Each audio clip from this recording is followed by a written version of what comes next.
Good evening, ladies and gentlemen, and welcome to today's edition of Theme-atic Compass, where we like to take our very favorite pop culture references and our favorite cards and put them together in a very formidable deck.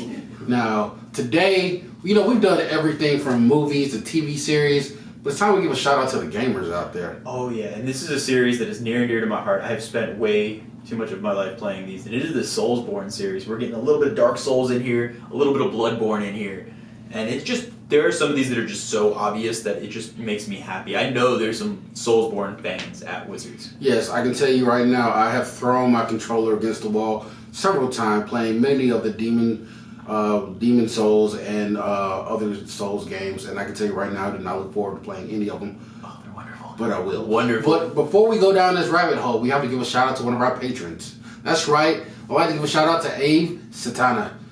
Sorry if we pronounced that incorrectly, but we try our best.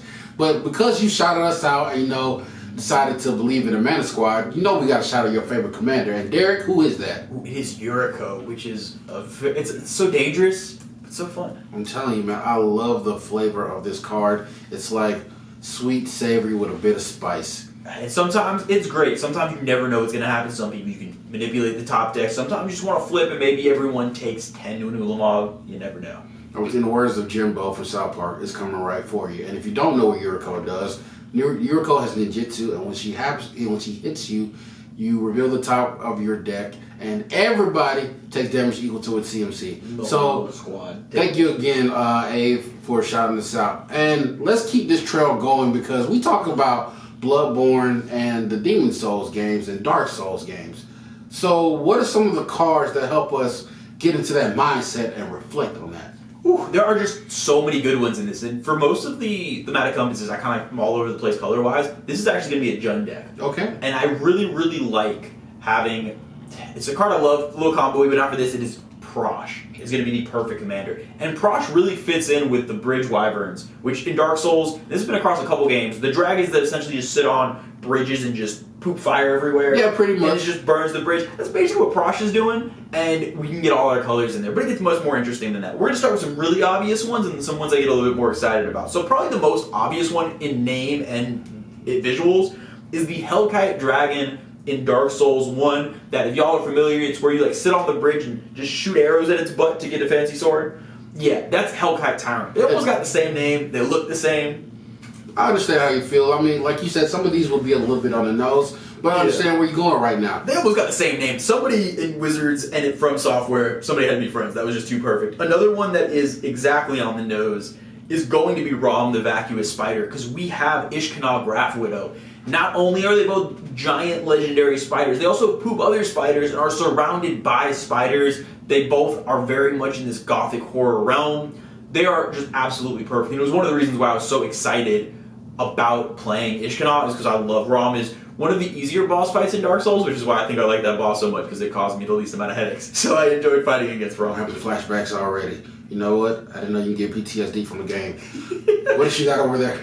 So another one that is, all these are on the nose, is Seath the Scaleless. Seath the Scaleless is one of the primordial dragons in Dark Souls, one of the main characters, and Eugene is just so perfect. Not Eugene. Eugene's got the same colorless dragon thing going on. I realize Eugene's more of a spirit than Seath is, but I'm getting very strong vibes. There's a couple dragons actually in Magic that fit for Seath, but I felt like Eugene was my favorite for that. Now, for those who don't understand the nomenclature, he's referred to Ugin, the spirit dragon. Oh, sorry, yes. But around these parts, he's Eugene, okay? That's his real name. The thing was, he was named Eugene, he got embarrassed, and when his boys were making fun of him for being called Eugene, he was like, no, I'm Ugin, and it's not real. He's really Eugene. All right, so let's get into some other ones that I get even more excited about. These are a little bit, not stretching, but the ones that I had to dig a little bit more for. So one of my favorite boss fights in all of this series is Amygdala.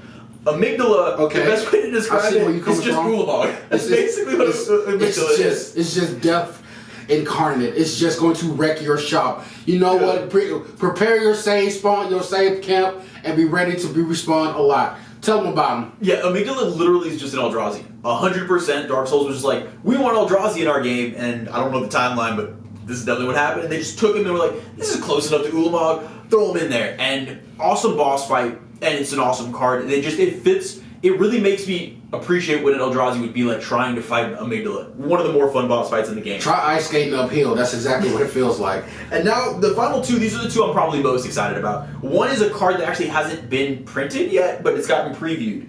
And it was one of the initial previews for the Dungeons and Dragons set, and that was Lult Spider Queen, which is a card. It's like a spider lady, basically. It's like half spider, half lady thing, and that's Chaos Witch Quelaag, which is from Dark Souls. Okay. The thing you fight at the end of Blighttown.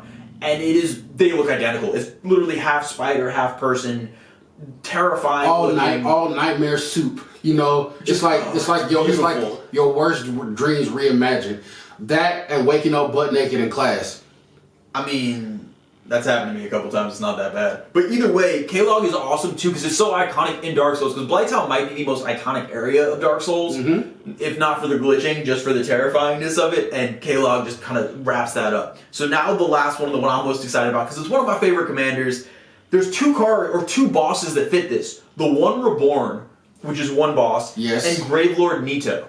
So we basically taking one from Bloodborne, one from Dark Souls, and these are both just Hogak. These are 100% Hogak. Yep. They're just these like weird monstrosities. The One Reborn is much more like zombified people piled on top of each other with one at the front. It's a trash can monster. Yeah, essentially. And Gravelord Nito is more skeleton-like, and you put these together and you get Hogak. Literally the reason I built Hogak was because it reminded me of Dark Souls, and when I look back, I was like, yeah, because there's literally bosses that look just like Hogak. Okay. So yeah. The best thing about this is, if you want to go even deeper, I could have listed 30 cards. I went almost every Dark Souls boss, I was like, I can use that card. Next boss, I can use that card. It is beautiful how much they mix. And to the point that he actually, there's an actual playable deck that we actually may feature, but that's later on down the line. Oh, that's coming. Either way, stop what you're doing right now. Well, obviously like, subscribe, do all that stuff. Use our affiliate link for TCG Player, buy these cards, and then go play Soulsborne. Do it now. So with all that being said, thank you guys for joining us on this magical ride as we miss pop culture and cards.